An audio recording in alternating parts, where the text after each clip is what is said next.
Okay. So, I think we can get started. Hi, come on in. Come in. We didn't start yet.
Okay.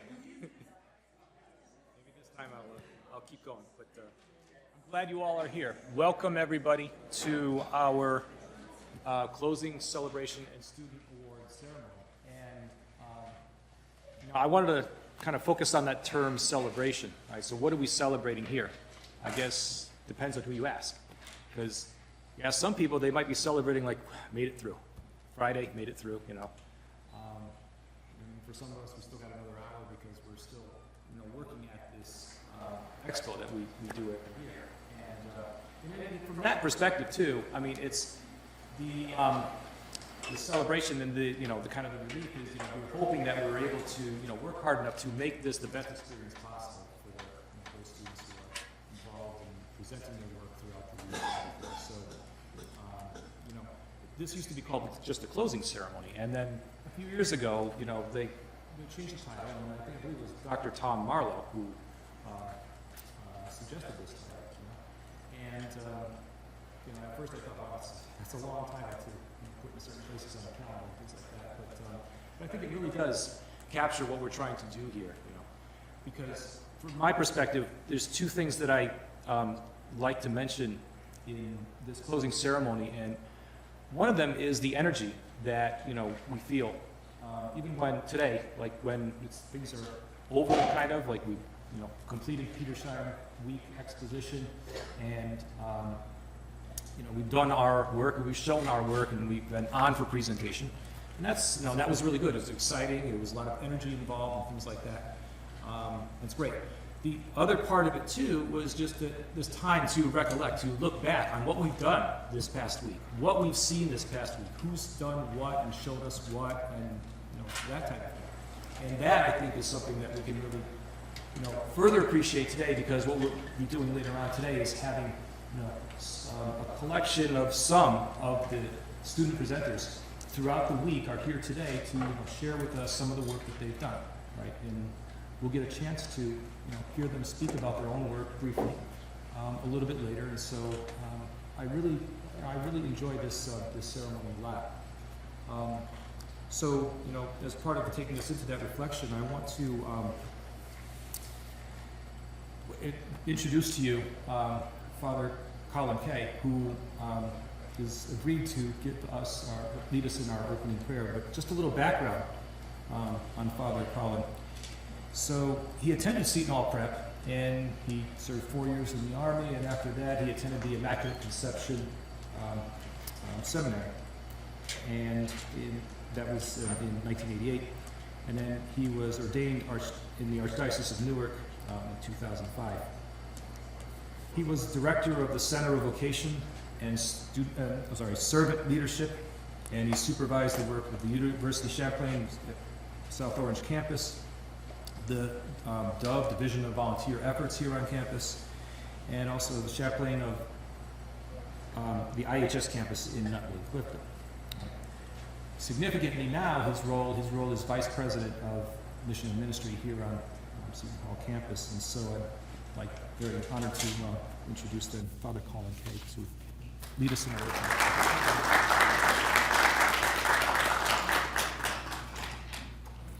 Thank you so much, and welcome. Promise me, whatever else you do, don't make this mistake. Don't make the mistake of thinking that anything is over. We call it a closing ceremony and celebration, but nothing that really matters is really over. You have probably noticed our every answer in this world leads us to more questions. Nothing is finished. Nothing is over. Your work is not done. We continue to lean forward. We continue to walk forward. We continue to zet forward into all that is good and true and beautiful. Join me now, please, as your heads and hearts allow in a moment of quiet and stillness, with grateful and hopeful hearts, grateful for all that has been, hopeful for all that yet shall be.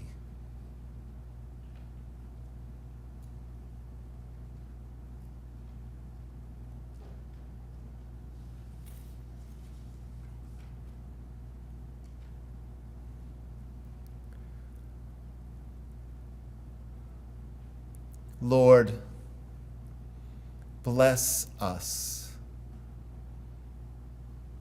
protect us,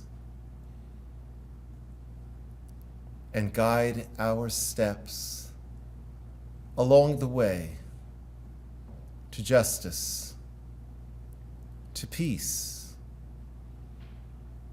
and to all that is good and true and beautiful. Walk with us this afternoon and always, in the name of the Father, and of the Son, and of the Holy Spirit. Amen? Amen? Amen. Amen.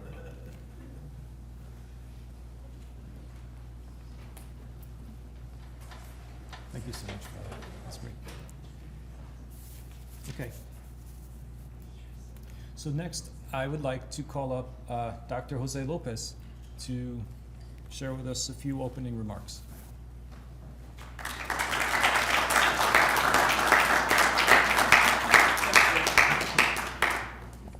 Welcome, everyone. Welcome to our closing ceremony, and I love that prayer. It's not a closing, it's just the beginning of the journey, hopefully, as scholars and as you continue forward, moving onward and continuing. Oh, Katya, you're back. Okay. I wasn't expecting her here. So welcome, everyone, to our closing ceremony, and we're going to honor and hopefully unite today also and share with you. So what we'd like you to do today, so you're the best of the best that has been exhibited this week and have showed your work and your research and your presentations. So when we have our award ceremony, we'd like you to give a brief explanation of your work and what you've accomplished in your work. So Dr. Tall will instruct you properly on that. What I'd like to do is I'd like to introduce, and I have to introduce two people, but I'll explain what I mean by that in a minute. So what we decided to do, as we do with the opening ceremony, is we like to have a keynote speaker. And what we have been doing with the closing ceremony, we've been inviting prominent members of our community to reflect on what they experienced this week and what they saw this week and what they think should be shared with everyone this week. So we've had many different keynote speakers. Last year we had, of course, the Reverend Pritchett, who gave a wonderful speech. We had, of course, our new provost at the time, who's no longer new. Time flies. We had Dr. Katia Pasarini, who gave a keynote 2 years ago during COVID in the worst of times, but she did a wonderful job. And this year we had asked our Vice President of Student Services, Monica Burnette, and if many of you, especially in the student affairs, have worked with Monica, you know she has a wonderful magnetic personality.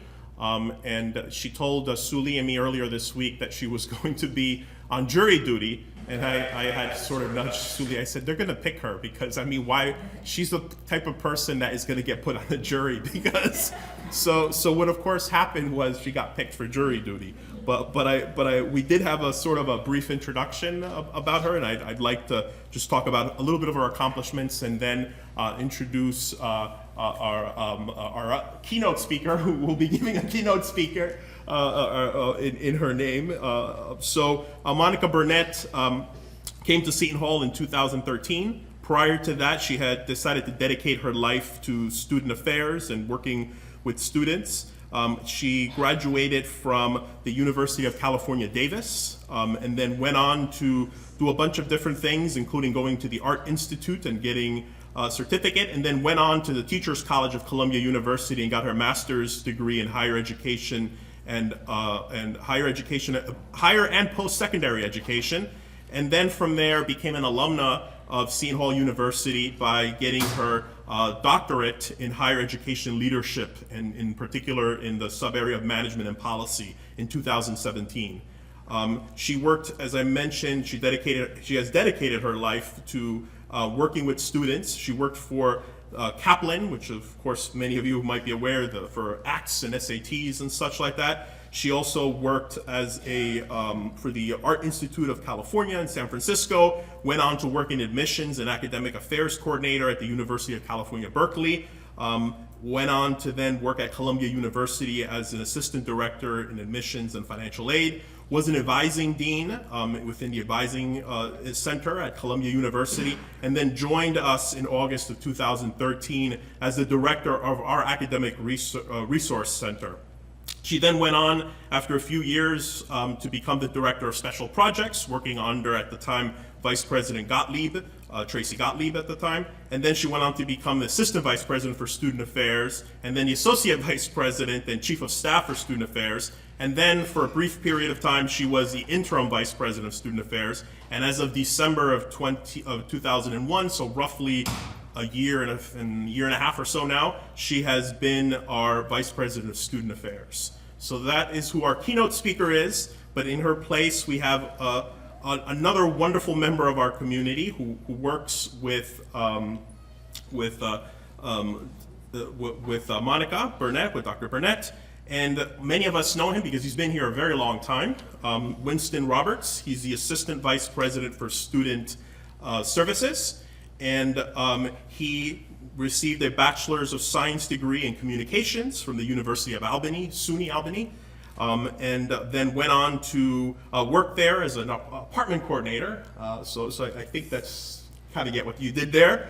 But you went on to also get his Master's of Science in Education degree there, and then moved on to come here to Seton Hall and joined us in 2008. Wow, so it's been a while, 14 years you've been here. He commenced as coordinator of student standards here at the university, then became for many years an assistant dean of student services and then associate dean of student services, and now has been promoted to assistant vice president for student affairs. And essentially you do almost everything in student affairs, as I'm trying to understand here. So you work with all of the different student government and the student affair and the student clubs and all of the different things within the university. So you've been exactly here, and I know this because I looked at your LinkedIn page, 14 years and 10 months, so it's almost 15 years, so we can say 15 years here at the university. So without further ado, I'd like to introduce Dr. Roberts to give his keynote presentation. Thank you.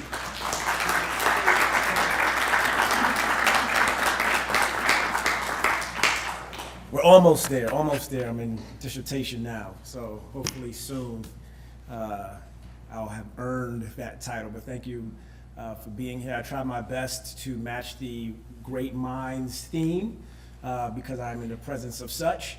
So I do wish you all the best and extremely proud to be in your presence. Obviously, as Dr. Lopez mentioned, Dr. Burnette is conducting her civic duty. And I'm sure she's doing her best. She wishes that she could have been here and probably preferred to have been here. But I will also do my best to represent, her words as best as I can. So thank you for your time. But good afternoon, and welcome, especially for me too. Welcome to the 27th Petersheim Academic Exposition closing ceremony. My name is Winston Roberts, and as noted, I serve as the Assistant Vice President for Student Services and Dean of Student Engagement at Seton Hall. I am honored to not only be here, but to represent our Division of Student Services and to obviously represent our Vice President, Monica Burnette, and celebrate our students specifically and their achievements today. The purpose of the Expo, to share, honor, and unite, is to recognize the scholastic accomplishments and academic interests of the entire Seton Hall community, including both undergraduate and graduate students. The namesake of the Expo, Matthew Petersheim, was an associate professor of chemistry who passed away in 1998 after battling cancer. He was an active proponent of academic excellence, student success. I'm thrilled to see the students, the faculty and staff that are here. And I hope that you all had the opportunity to attend many of the Petersheim events that happened this week, whether it be attending the opening remarks on aligning academic budgets with academic priorities from Dr. Carl Lejwe, the provost of Stony Brook University, the Ethics Across Discipline session, the Data Lab showcase, or the MOKSA exhibit. All of these events highlighted the breadth and the depth of our students and our community. In the Division of Student Services, we embrace the vision of Seton Hall as a home for the mind, heart, and spirit. Our goal and core mission is student success. The Division of Student Services strives to educate the whole person and help students succeed inside and outside of the classroom.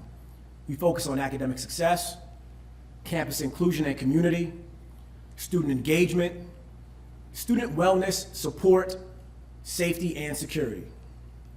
We also support two main goals of the university's strategic plan.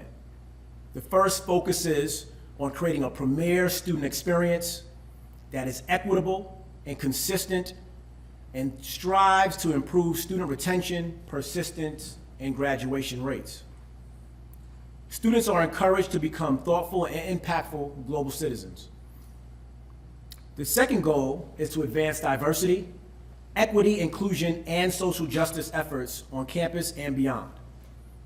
This goal also strives to build a campus culture that promotes belonging for the entire Seton Hall community. Our student success model is rooted in research, particularly one that focuses on what is known as high-impact practices, introduced by George Koo from the University of Illinois and Indiana University, and adopted by the American Association of Colleges and Universities. Research shows that students involved in these high-impact practices, or HIPs, enjoy higher levels of learning success. These evidence-based practices include academic capstone and collaborative projects, service learning, undergraduate and graduate research, and internships, to name a few. This week, students worked closely with faculty to participate in research symposia, poster sessions, presentations, panel discussions, performances, art exhibits, and more. We know that academic engagement is a key predictor and indicator of student success. Many of you answered the call. of the Expo to extend your education outside of the classroom and to broaden and showcase your research and academic work, helping to build a sense of academic excellence and community at Seton Hall. We are so excited to see how you have engaged academically through this research. There are many benefits of this high-impact practice. Undergraduate and graduate research helps to connect essential concepts and questions with students' early and active involvement in efficient investigation. Hands-on experience supports students' understanding of focusing on problem statements, designing experiments, examining and reviewing the literature, and implementing sound techniques and methodology. The goal is to involve students with actively challenged questions, empirical observations, innovative technologies, and enthusiasm for working to answer important and timely questions. There are several other benefits of undergraduate and graduate research, including developing mentorship and relationships, cultivating an understanding of design and methodology, developing transferable skills, and exploring career and graduate education options. Academic engagement also involves deep conversation with student success teams on our campus. This new advising model at Seton Hall is designed to support students' academic growth and professional development through listening and guidance. Mentors and faculty members play a critical role in engaging in students' creative experiences and challenging students to explore fields of research and practice. They align students' coursework with academic interests by clarifying life goals to develop educational plans. Mentors also facilitate career development and experiential learning opportunities that employ students to engage in lifelong career management through planning, advising, and coaching. Several transferable skills, including critical thinking, problem solving, communication, collaboration, and independence, are also developed through research. The central member of student success team is the student. At Seton Hall, we aim to provide a distinctive and rigorous education that encourages students to become adaptable, imaginative, resilient, ethical, and successful individuals. To do this, students do need to be active team members.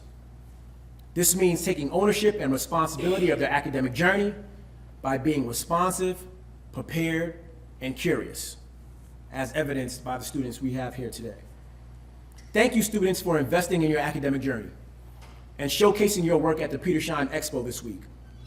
Your active participation in academic engagement is critical to your success as students.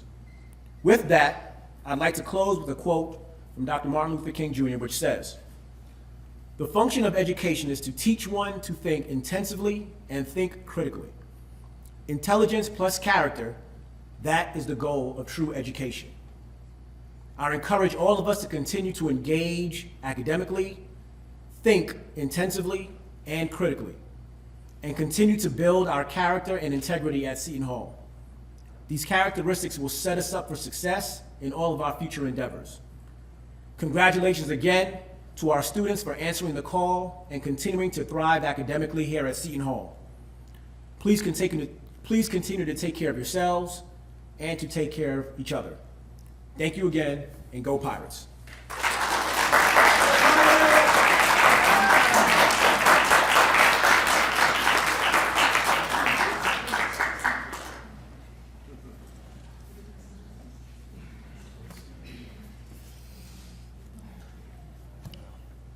That was terrific. That was great, both in content and in delivery.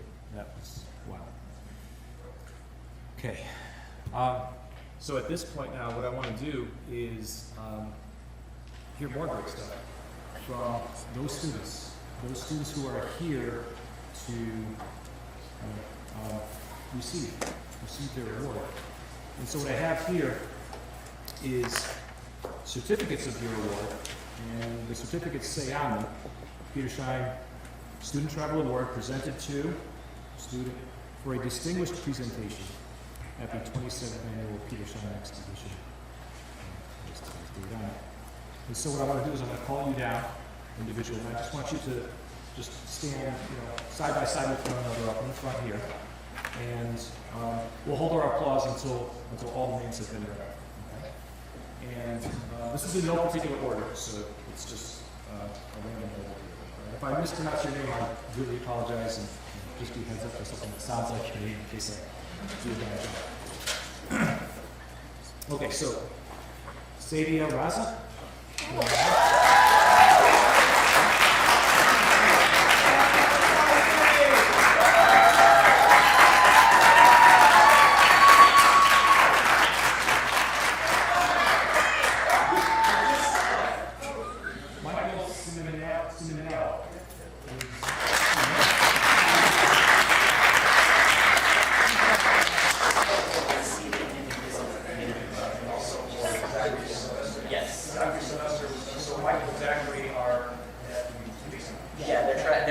They're university baseball players, and they're traveling right now. They were,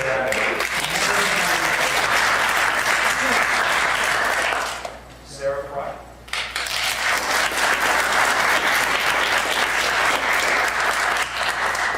Melissa Mirtage.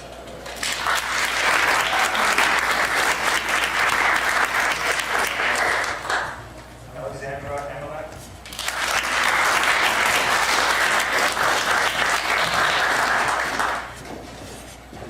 Anderson Dyer.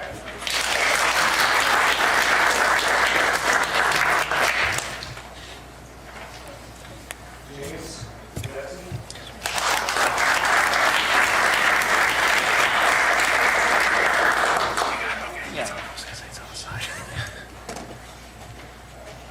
Mary Alex.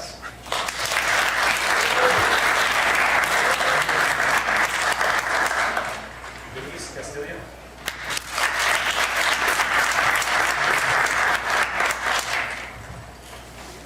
Catherine Ledford.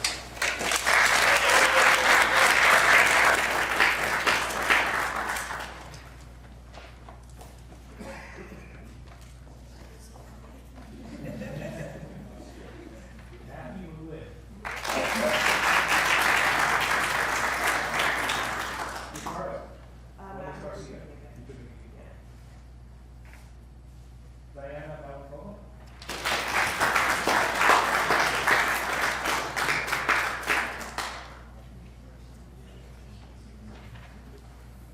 Peters, she can't be here. She informed me that she's actually doing some really important work right now. So, understood. Okay. Jonathan Zhang.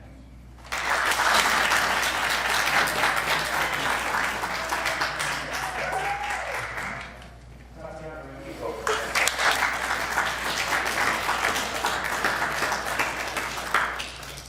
Okay, so I'm sure we'll start from this end. What I'd like you to do is just step forward, introduce yourself, your program, your department, and then tell us a little bit about the work, what you did, and what you found. Hello everyone, my name is Savia. I'm a senior here at Seton Hall, and I'm honored to represent the social work program. My research topic specifically explored the ways in which the federal government has failed and continues to fail in providing sufficient protection and access to life-saving services for incarcerated women and trans people. And as a call to action more than anything else, I know while it seems like a specific or niche issue, it's symptomatic of a much larger problem here in the States, which is the struggle for bodily autonomy and reproductive freedom.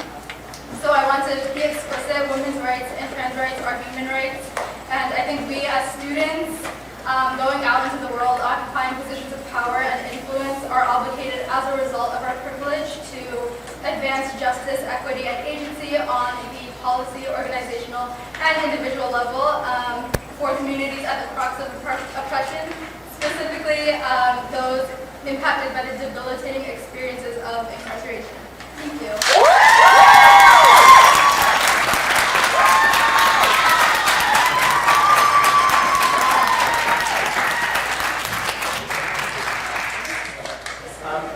I'm Dr. R.J. Burgers. I run the Gait Motion Analysis Lab at the Professional Health Sciences Center, and I'm a faculty member in SHIMS.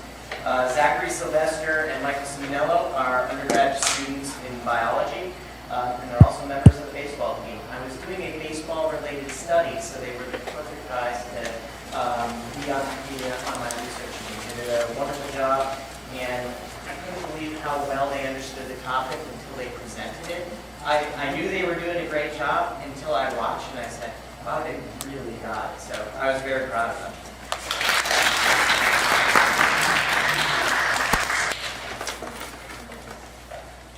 Hello, everyone. My name is Sarah Fry, I'm Melissa Murtai. I'm Sasha Ameling.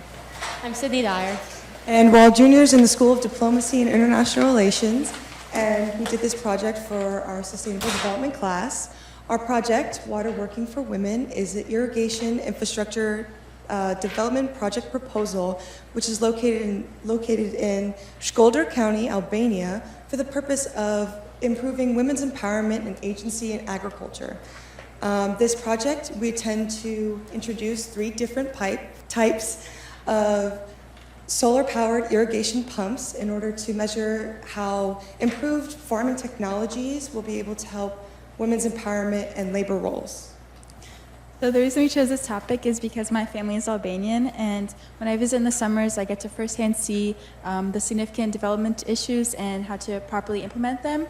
So labor takes up 88% of a farmer's day, and on top of the more intensive role that women play in agriculture, they also spend additional hours doing household activities. And so prior agricultural development in Albania has lacked gender inclusion, and we kind of hope through our project to encourage generational female empowerment and more significant role in household decisions.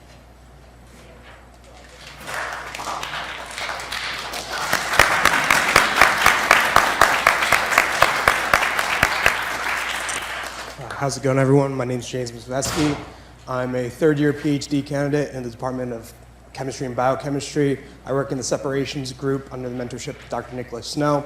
My work that I presented was on limited detection. So when you think of that phrase, you think about how low can you go to see a specific sample quantity. Now, there are many misconceptions with and confusions with how LODs are calculated. And my work was looking at how we look at calculations of limits of detection in chromatography, and what we can conclude is that not only concentration ranges matter that you're working in, but also your peak shape, peak width, and all these fundamental chromatography aspects that are typically thrown away because LOD calculations are specific for detectors, maybe not for chromatography. So as mentioned earlier, answers lead to more questions, and so I get to continue this work moving forward.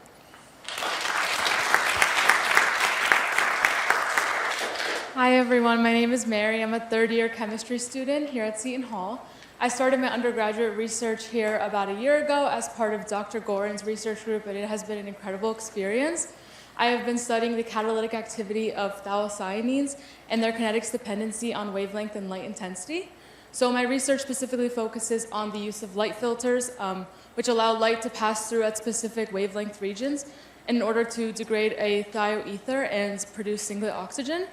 And so what I've found from this is that the wavelength region from 600 to 800 nanometers is most optimal for this because it covers the Q-band region of the thiocyanine. And I've also found that low levels of light are sufficient for reactivity and that the reactions follow first-order kinetics. I'm looking forward to continuing this research and making new discoveries. So thank you. So hi everyone, I'm Venice. I'm a senior physics major, and my study is on improving the photovoltaic conversion efficiency of tin-based perovskites, which are thin films, or what we know as solar cells.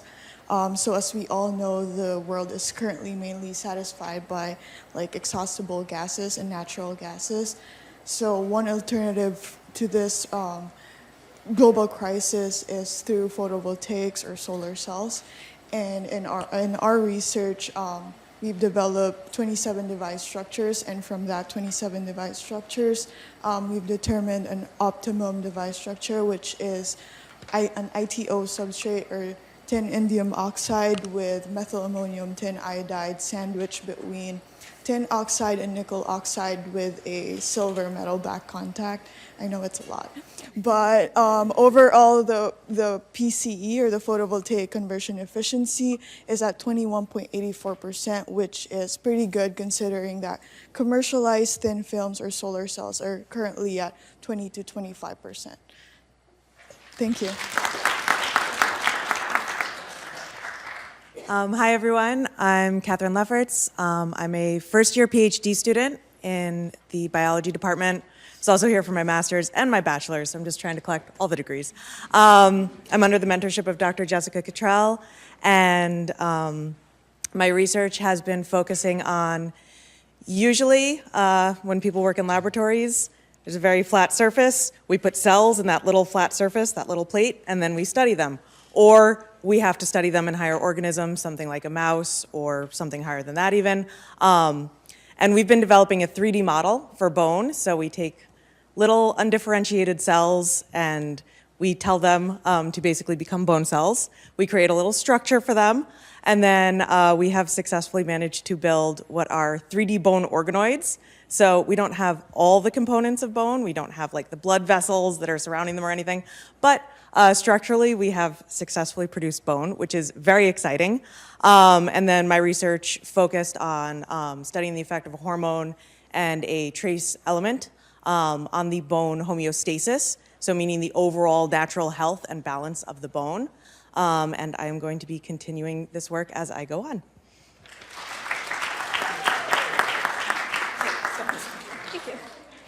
Hi, my name is Diana Malenkova. I am a biology student, Department of Biology, majoring in biology, minoring in psychology and chemistry. I actually presented 2 research projects. The first one was related to antibiotic-producing bacteria in soil samples. So my team and I obtained soil samples in New Jersey. We scanned them for bacteria and identified bacteria that produces antibiotics. In the future, this will help to battle against antibiotic resistance because as we use more antiseptics and more sterilizing substances, especially with COVID-19 outbreak, more bacteria is getting more resistant. So our purpose is to find bacteria or antibiotics that can battle the bacteria that's resistant at the moment. Our second project was on sildenafil or Viagra as a potential treatment for Alzheimer's disease. And what we found is that sildenafil is a potential treatment not only for Alzheimer's, but also for multiple sclerosis and focal brain lesions, because it works with Krebs phosphorylation pathway, which helps to in synaptic plasticity and memory consolidation. So in the future, I'm planning to continue this project to see if sildenafil can help against multiple sclerosis, other diseases, and potentially even arthritis.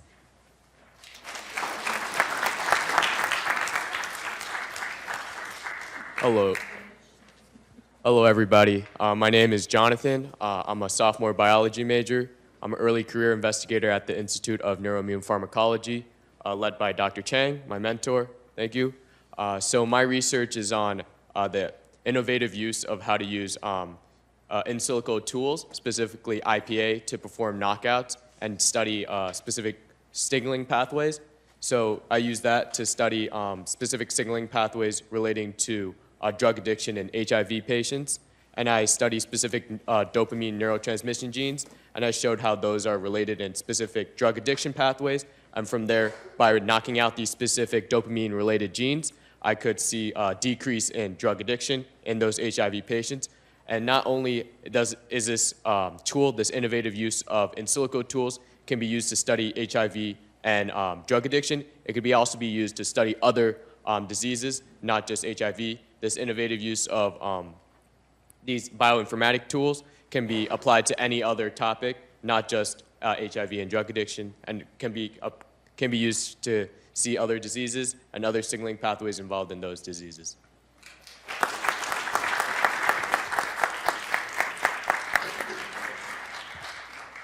All right. Hello, everyone. My name is Tatiana Rengifo. I am currently a first-year PhD student in the Molecular Bioscience program, and I am currently under the mentorship of Dr. Suli L. Chang. So for my study, I actually did it in collaboration with one of Dr. Chang's former students, Dr. Rachel Montel, and we're basically looking at RNA sequencing samples collected from NIH in order to look at the genes that are associated with cleft lip and palate. So for those of you who don't know what cleft lip and palate is, if you've ever seen those Operation Smile commercials where the kids look all sad because they have the cleft lip, basically it is a division in the lip or the roof of the mouth. So we were looking at the genetic causes for that because there are no known ones as of yet. So what we were able to do is we were able to take the RNA sequencing samples. We were able to use bioinformatics tools. Like Jonathan was saying earlier, we were using Ingenuity pathway analysis, and we were also using CLC Genomic Workbench. And basically, through that, we were able to find the differentially expressed genes, specifically their p-values, and we were able to find genes that were heavily downregulated and heavily upregulated and that were associated with cleft lip and palate. So in the future, we want to continue this study in order to find the genetic causes of cleft lip and cleft palate and the things that could be further associated with it. Thank you.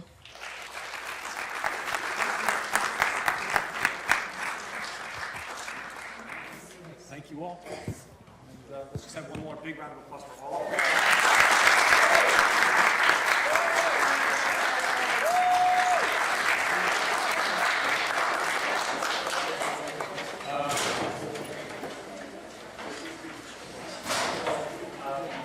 Just one thing I want to mention, follow that is, the work that is done also by the faculty who are entering the students.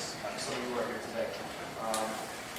That's what also makes this really work. So hard work of all of you mentors and faculty.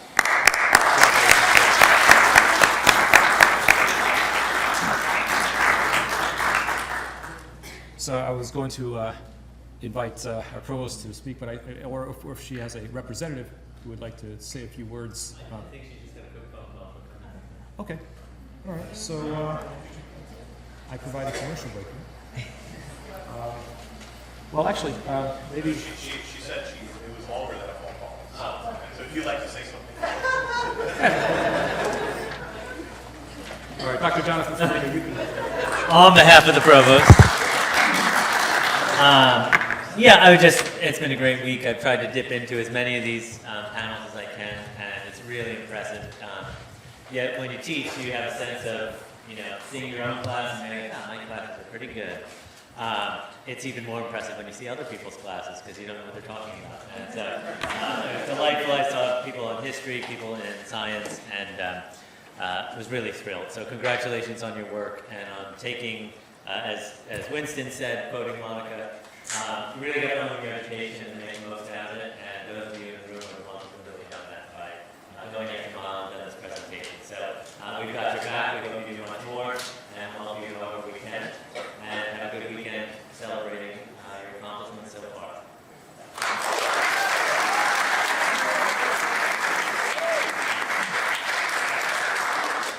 Okay.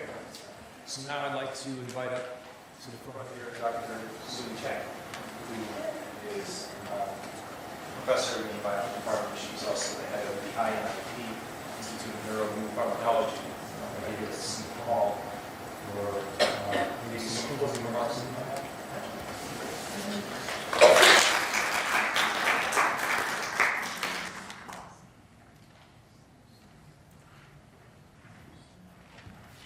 Hi, congratulations to all again, and thank you so much for coming to the closing ceremony and the celebration.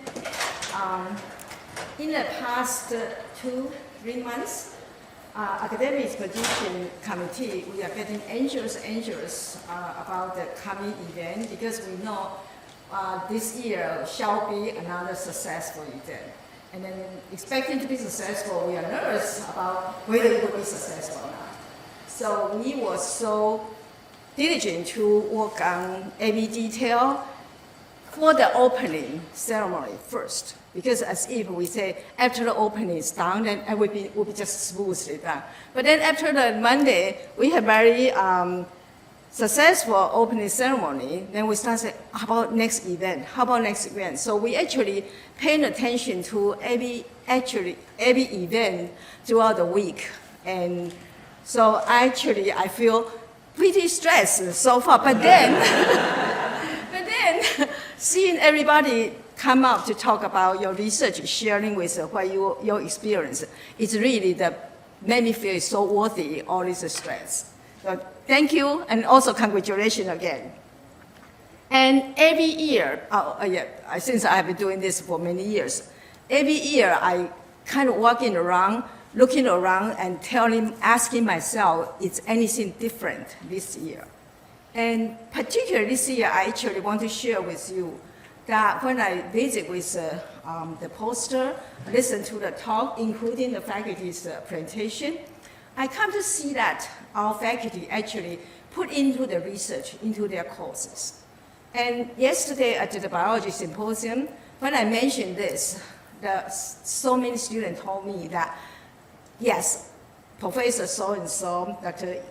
C.J. Kerr, Eric, many of them been mentioned, our professor actually work beyond and above, bring their own research into the classroom, and then guess what? The student actually take that, digest that, and then bring it back to show it to me that they actually take the professor's research into their study.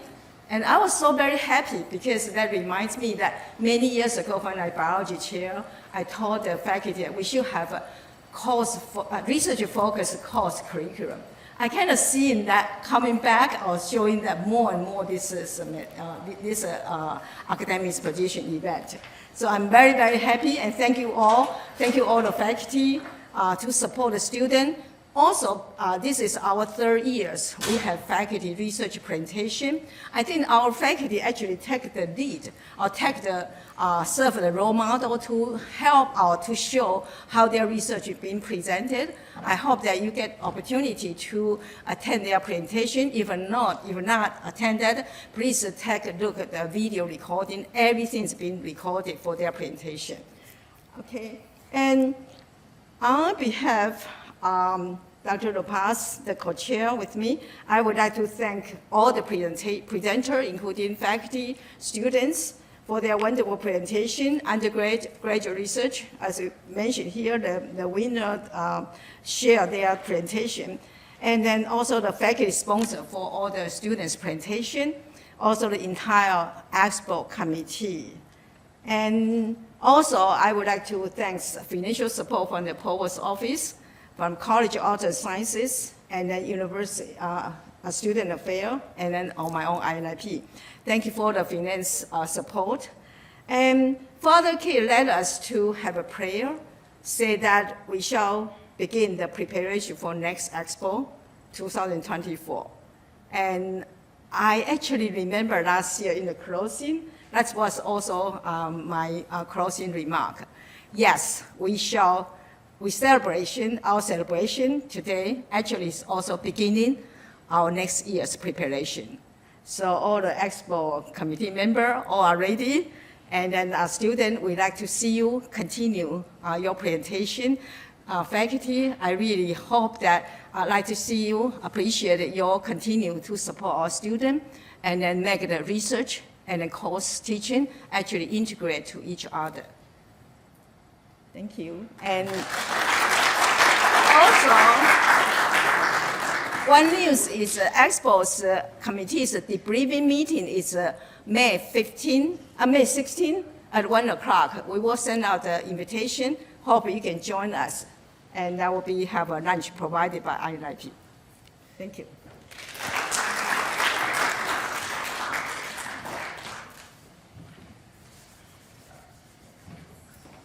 Thank you, Dr. Chen.